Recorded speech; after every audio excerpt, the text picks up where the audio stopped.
si Pangulong Bongbong Marcos tiniyak ang presyo ng pagkain na puprotektahan din laban sa pagtaas ng fuel. Kaugnay niyan, may nagkalapang report si Bombo Annalise Soberano.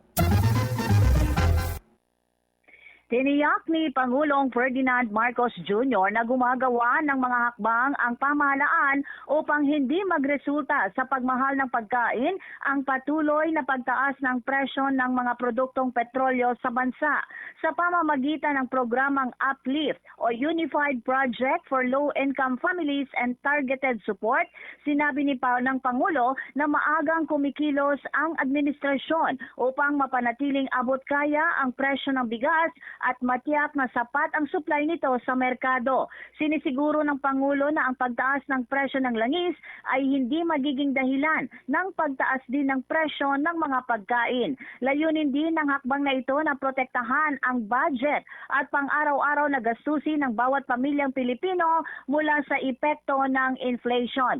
Ayon sa Presidente, prioridad ng Uplift ang magbigay ng direktang tulong sa mga sektor na pinakatamaan ng pabago-bagong presyo ng bilihin. Pakinggan natin si Pangulong Ferdinand Marcos Jr. Kahapon, nagtipon muli ang buong Uplift Committee. Kasama dyan ay ang Executive Secretary, mga kalihim ng Department of Energy, ang Department of Transport, ang DSWD, ang Department of Agriculture, Department of Finance, ang Department of Development at ang DBM. Magbula pa man nang nagsimula ang gulo sa Middle East, agad na kami nagpupulong ang mga miyembro ng Uplift at tinitignan namin ang dapat tugisin sa iba't ibang mga sektor. Kaya continuation lamang po ito na aming isang buwan nang ginagawa. At formal nating itinatag ang Uplift upang mas mabilis na maprotektahan ang bawat Pilipino. Simulan po natin sa pagkain. Kapag tumaas kasi ang presyo ng langis, sumusunod ang presyo ng pagkain. Yun ang ayaw naming mangyari. Nagrekomenda ng National Price Coordinating Council na price cap na 50 pesos bawat kilo sa imported na well-milled rice. At ilalabas natin ang executive order para maipatupad na ito sa lalong Ipinahayag naman ni House Ways and Means Chairman at Marikina Representative Miro Kimbo na layon ng Kongreso na maisulong ang panibagong Bayanihan 3 bilang tugon sa kasalukuyang hamon sa ekonomiya at pagtaas ng presyo ng langis. Ayon kay Kimbo, inaasahang magsisimula ang formal na pagtalakay ng mga komite sa darating na April 8 habang tuloy-tuloy ang konsultasyon sa mga eksperto upang mabuo ang isang panukala. Pinaliwanag niya na hindi lamang direktang ayuda ang tututukan ng Bayanihan 3, kundi pati ang pagpapatupad ng matagal ng kinakailangang reforma, kabilang ang pagbuo ng isang digital o electronic subsidy system na nakaangkla sa national ID upang mas mabilis at target ang pamamahagi ng tulong.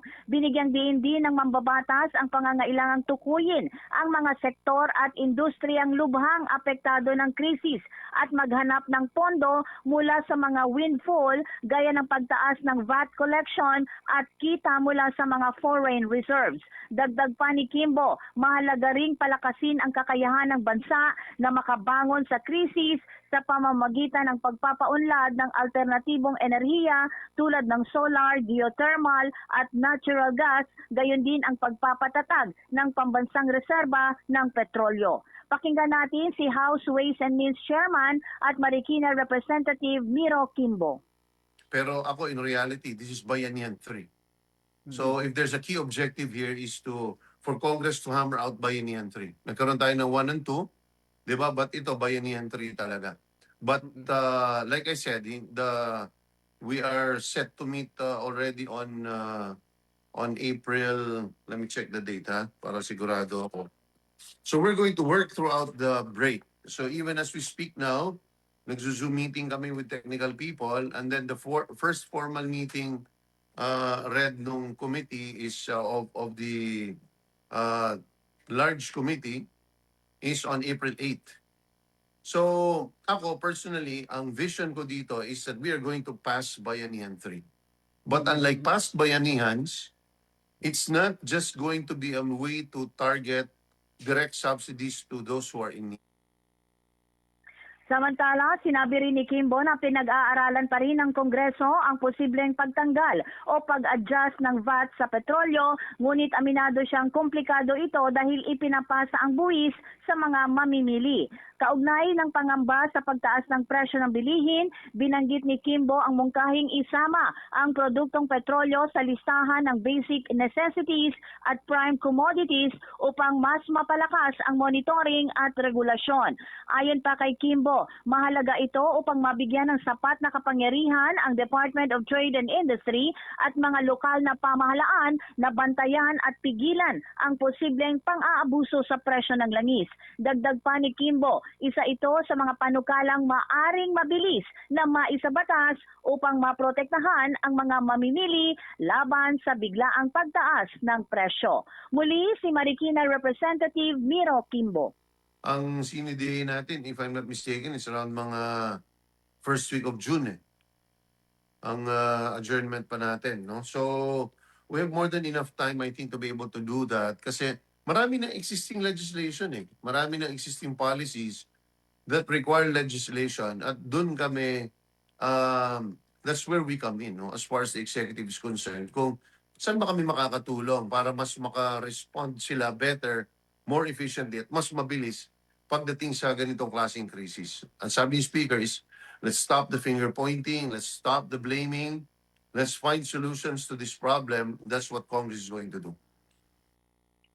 Si Marikina Representative Miro Kimbo. Bombo Anali Montaño Soberano nag-uulat. And this is Bombo Radio Philippines, the #1 and most trusted source of news and information. Basta Radio, Bombo! For the most trusted source of news and information, visit our website at www.bomboradio.com. Follow us on Bombo Radio mobile app, Facebook, YouTube, TikTok, and X, formerly Twitter.